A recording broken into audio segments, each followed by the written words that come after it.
Hi, friends. I'm Pastor Diana. Welcome to a daily devotion. I'm so glad you've paused to spend some time with God today and that you are forming your faith and knowing that building a relationship with God is important to do every single day.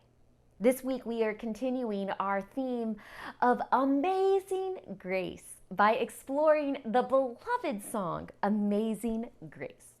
Now, most of this song that we sing was written by an Englishman named John Newton, who was a slave trader and then converted to Christianity and stopped being a slave trader and actually worked to abolish slavery.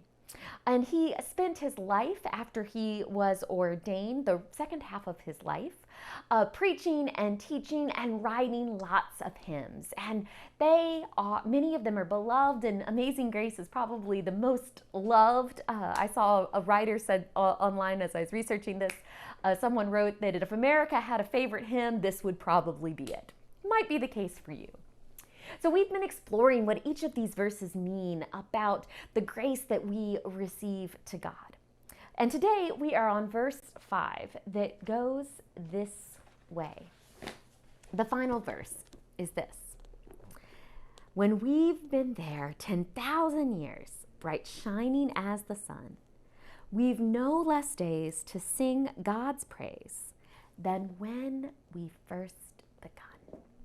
You know, those words are beautiful, but they were not written by Newton. In fact, they are anonymous. We do not know who wrote them.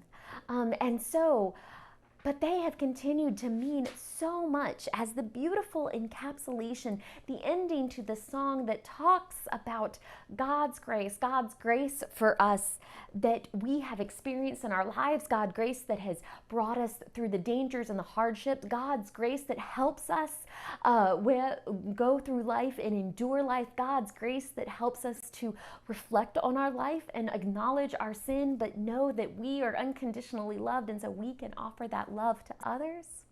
And then this verse that is just takes us out of time and reminds us of the wonder and the awesomeness of God's grace. When we've been there 10,000 years, bright shining as the sun, we've no less days to sing God's praise than when we first begun.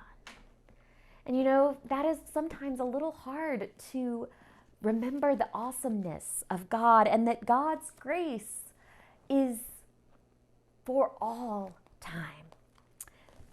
The gospel writer John tries to talk about it this way with these familiar words, so I want you to hear them. The Word became flesh and made his home among us. We have seen his glory, glory like that of a Father's only Son, full of grace and truth. From his fullness we have all received grace upon grace. As the law was given through Moses, so grace and truth came into being through Jesus Christ.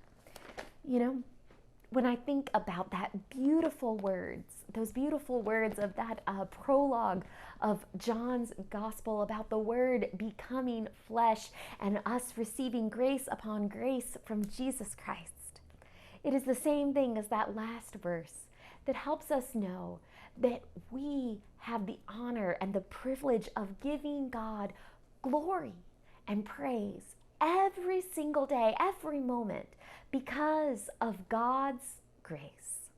God's grace that in some ways is almost unfathomable, but that we know and we experience in our hearts, and we know that it can change our lives, and it will continue to be with us every day. And we can praise God no matter how long we know what that experience is like. We can praise God each time.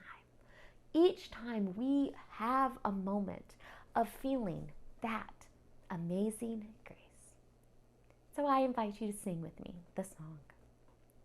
When we've been there 10,000 years, bright shining as the sun, we've no less days to sing God's praise than when we first begun.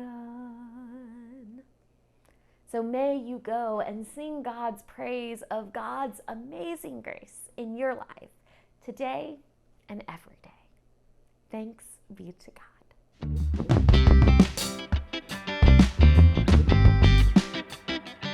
God.